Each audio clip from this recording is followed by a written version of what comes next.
50 feet above. Crystal glasses clinked to the rhythm of a smooth jazz band. The Oceanic Grand was a 5-star floating palace, carrying 2,000 of the world's wealthiest people across the Atlantic. But down in the engine room, there was no jazz.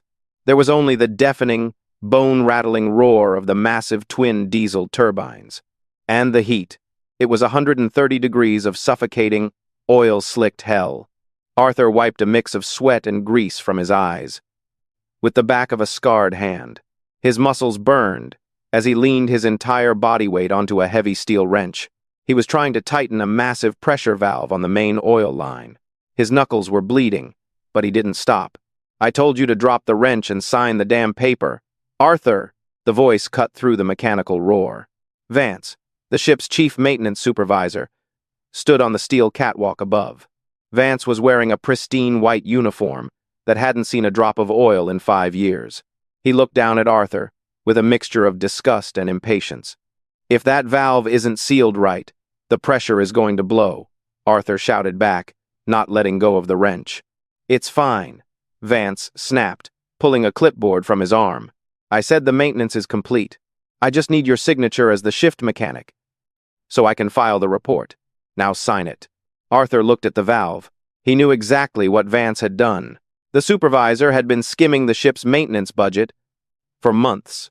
Instead of ordering the high-grade, heat-resistant O-rings required for the turbines, Vance had bought cheap, generic rubber seals and pocketed the difference. If Arthur signed that paper, he would be legally responsible when those cheap seals melted, and they would melt. When they did, highly flammable oil would spray directly onto the exhaust manifold. It wouldn't just be a breakdown. It would be a catastrophic fire, right beneath the feet of 2,000 sleeping passengers. "I'm not signing off on this," Arthur said, his voice low but steady. "These seals are garbage. You're putting every soul on this ship at risk." Vance's face turned red. He climbed down the metal stairs, getting right in Arthur's face. "Listen to me, you grease monkey. I am your boss. I run this department. You are a high school dropout who barely makes enough to pay his kids' medical bills. You think anyone upstairs cares what you think? You sign this paper right now, or you can pack your bags at the next port." Arthur's jaw tightened. The mention of his son hit him like a physical punch. He was doing this job, enduring this heat, entirely for Leo.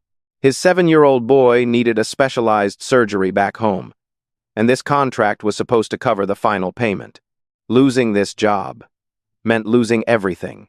But looking at the fragile valve, Arthur knew he couldn't trade human lives for a paycheck.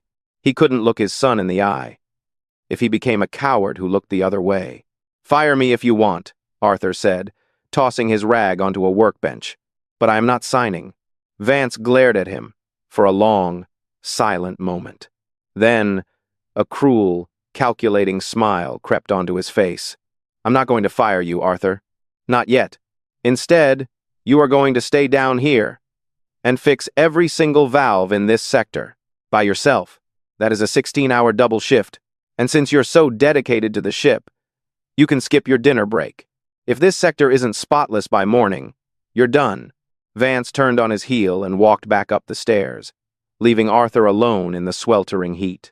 Have you ever had a coworker or boss try to twist the truth and steal the credit for your honest hard work? Share your story of overcoming injustice in the comments below. And I swear to my own conscience, my spine is as straight as a brave mast in a strong storm. I will never bow to dirty tricks, just to buy some temporary peace. Hit that subscribe button to stand strong with us for justice. Hour 12 of the shift felt like a waking nightmare. The temperature in the engine room seemed to climb with every passing minute. Arthur's stomach was a hollow, aching knot. He had sweated out all his water hours ago, and his vision was starting to blur at the edges. The noise of the engines was no longer just a sound. It felt like a physical weight pressing against his skull, but his rough, calloused hands kept moving. Since the cheap seals were useless, Arthur was manually crafting a custom heat-shielding gasket out of spare copper wiring and industrial sealant. It was grueling, tedious work that required intense precision. One slip of the pliers, and the seal would be compromised. He was operating entirely on willpower. Every time his knees threatened to buckle, he pictured Leo's face. He remembered the promise he made before boarding the ship. He promised he would always do the right thing, no matter how hard it got. High up in the corner of the engine room, hidden behind a mess of thick cables, a tiny red light blinked silently. It was a newly upgraded internal security camera. Vance, who spent most of his time drinking expensive scotch in his office, had no idea it was even installed. But someone else did. At 2 a.m., the heavy steel door to the engine room slowly swung open. Eleanor stepped inside. She wasn't a crew member. She was the billionaire owner of the entire maritime conglomerate that built the Oceanic Grand. While the passengers upstairs were busy gambling in the casino, Eleanor preferred to inspect the real heart of her investments.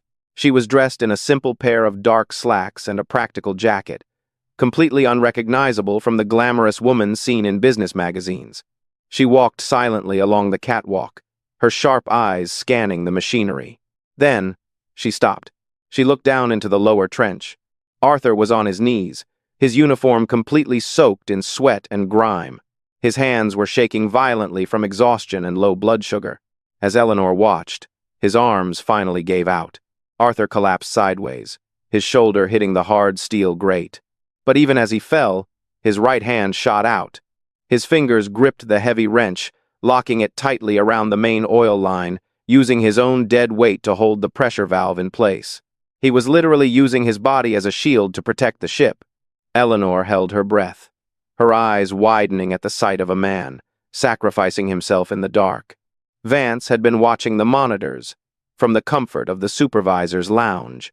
When he saw a woman enter the lower deck, he panicked, spilling his drink. He didn't recognize her at first, but anyone wandering the engine room at 2 a.m. was bad news. He sprinted down the narrow metal corridors, bursting through the engine room door, just as Eleanor stepped down toward Arthur. Vance immediately put on a mask of false concern, though his eyes darted nervously. "Ma'am, you shouldn't be down here," Vance said smoothly, stepping between Eleanor and the collapsed mechanic. "It's highly dangerous, and completely off-limits to passengers." Eleanor didn't introduce herself. She just pointed at Arthur, who was still desperately clinging to the wrench, half-conscious. "What happened to this man?" she asked, her voice cold and sharp as a scalpel. Vance saw an opportunity and took it without hesitation. He let out a heavy, theatrical sigh and shook his head. "I am so sorry you had to see this, ma'am. This is Arthur. He's one of our lowest-tier mechanics. To be completely honest, he's been a problem since we left port. He's lazy, insubordinate, and constantly tries to sleep on the job." Vance gestured toward the pressure valve. "I caught him trying to break the main oil line, just to create fake maintenance delays so he could claim overtime pay. I had to discipline him, but clearly, he's just putting on an act now to gain sympathy." Arthur heard the lies, through a haze of exhaustion. He tried to speak, to defend himself, but his throat was too parched. Only a dry rasp came out. He just looked up at Eleanor, his eyes pleading for her to see the truth. "What do you think is the core strength of a brave man in the center of a storm of injustice and lies? Please leave a comment sharing your perspective down below. And I pray that the heavens protect honest workers, helping them stand firm against the traps of evil people, ensuring that truth always wins. Hit subscribe to help us spread this message of living with iron pride." Eleanor didn't react immediately. She looked at Vance's perfectly clean uniform. Then she looked at Arthur's bleeding knuckles, his sweat-drenched clothes, and the makeshift, highly intricate copper seal he had been building. She was a woman who had built an empire by understanding both machines and men. She knew what a lazy worker looked like. And this was not it. Without a word, Eleanor reached into her jacket pocket and pulled out a sleek, secure tablet. She tapped the screen a few times, accessing the ship's newly installed, encrypted security network.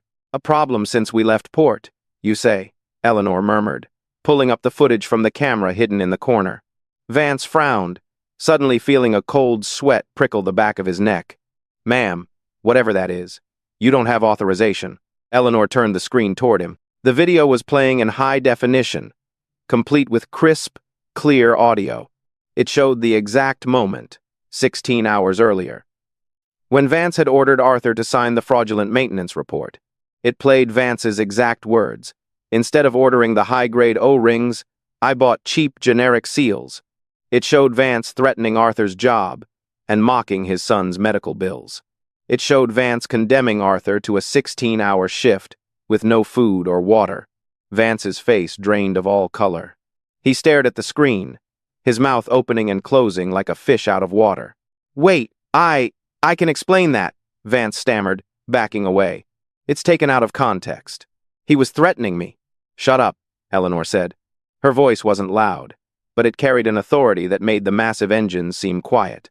She finally looked directly at Vance, and the absolute disdain in her eyes made him physically shrink.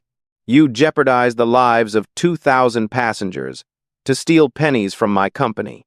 And when a good man tried to stop you, you tried to torture him into submission." Vance swallowed hard, his knees suddenly weak. "Your company? I am Eleanor Vance Sterling. I own this ship. I own this fleet." She pressed a button on her comms unit. "Bridge, this is Sterling. Send ship security to engine room sector 4 immediately. I have a chief supervisor to arrest for gross negligence and grand larceny. Have him confined to the brig until we reach port. Then hand him over to federal authorities." Within seconds, 4 heavily armed maritime security guards stormed into the room. They grabbed Vance by the arms, dragging him away as he pathetically tried to apologize. Eleanor didn't even watch him go. She knelt down on the greasy steel grate, completely ignoring the dirt getting on her expensive clothes. She gently reached out and wrapped her hands around Arthur's, helping him finally let go of the wrench. The custom seal he had built held perfectly. "You can let go now, Arthur," she said softly. "The ship is safe. Because of you." Arthur let out a long, shuddering breath, the tension finally leaving his body. 2 medics arrived moments later, hooking him up to an IV and giving him the water he desperately needed. As he sat on a gurney, slowly regaining his strength, Eleanor stood before him. The cold, calculating businesswoman was gone. In her eyes, Arthur saw something he hadn't experienced in a very long time: profound, absolute respect. "I reviewed your file while the medics were working," Eleanor said. "You're a brilliant mechanic. You just never had the money for the formal certifications." She handed him a new, crisp ID card. "As of this moment, you are the chief safety engineer of the Oceanic Grand. Your salary is being tripled, retroactive to the day you boarded, and the company's premium healthcare plan will cover your son's surgery in full. We take care of the people who hold the line." Arthur stared at the card, tears welling up in his eyes, cutting tracks through the grease on his face. He had stood firm. He hadn't broken. And because he held on to his integrity, he had just secured a future for his son. The roaring ocean cannot knock down the mast of integrity, and a father's unwavering love safely guides his family's ship home. Please leave a warm comment below to celebrate the victory of our father and son today.